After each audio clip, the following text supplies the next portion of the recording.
साल 1280 पश्चिम अफ्रीका के एक देश माली में एक बच्चे का जन्म होता है। आज इस बच्चे की किलकारियां कल उस राजा की आवाज में बदलने वाली थी जो बड़ा होकर इस धरती का आज तक का सबसे अमीर इंसान बनने वाला था।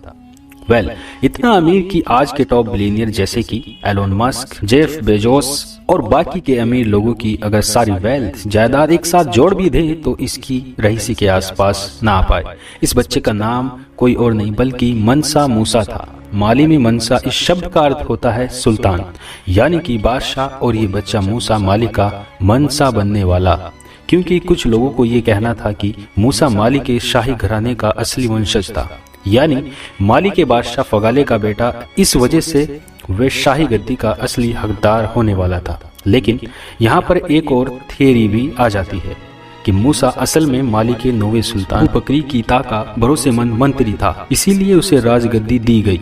अब सच क्या है ये तो आज तक ईस्टर्न डी से कोई नहीं कह सकता। तो चलो सीधा मूसा के मनसा बनने के सफर पर आ जाते हैं। अब हुआ ये था कि 1312 में बादशाह अबू बकरी के दिमाग में एक बात आती है, क्यों ना मेरे इस विशाल राज्य को और बढ़ाया जाए।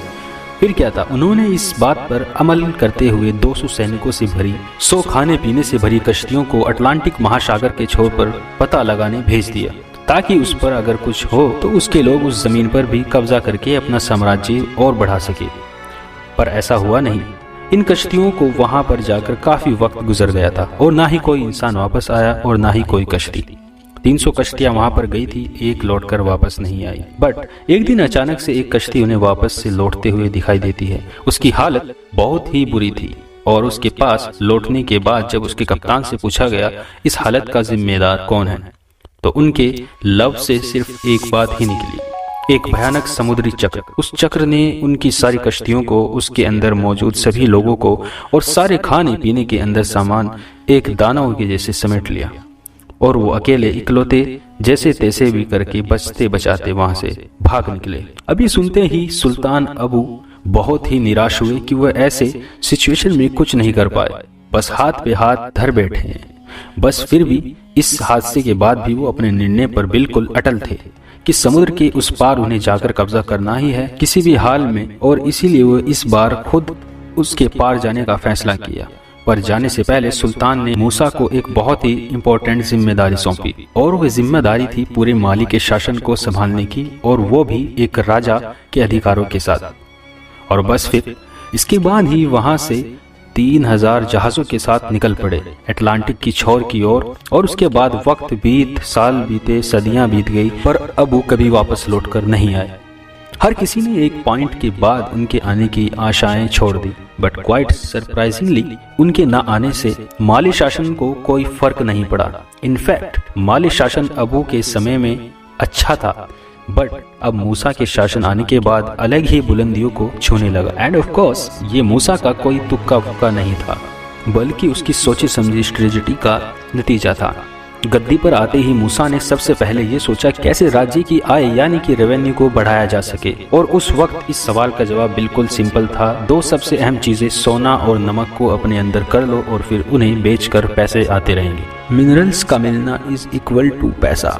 अगर राज्य में पैसा आएगा तो ऑब्वियसली राज्य के शाही खजाने में बढ़ोतरी होगी, और शाही खजाने में बढ़ोतरी से राज्य और राजा दोनों भी अमीर हो जाएंगे और फलेंगे फूलेंगे। ऐसा ही हुआ। इन सारे आक्रमणों के बाद माली साम्राज्य इतना बड़ा हुआ कि पूर्व से पश्चिम तक माली की सीमा अटलांटिक तट से नाइजर नदी तक बढ़ी।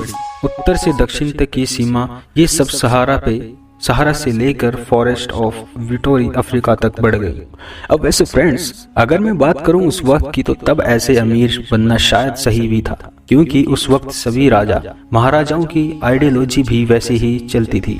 लेकिन आज इन 21st सेंचुरी हम ऐसा बिल्कुल भी नहीं कर सकते, क्योंकि सभी के मॉडर्नाइजेशन के चलते काफी सारी चीजें सिविलाइज हो चुकी हैं।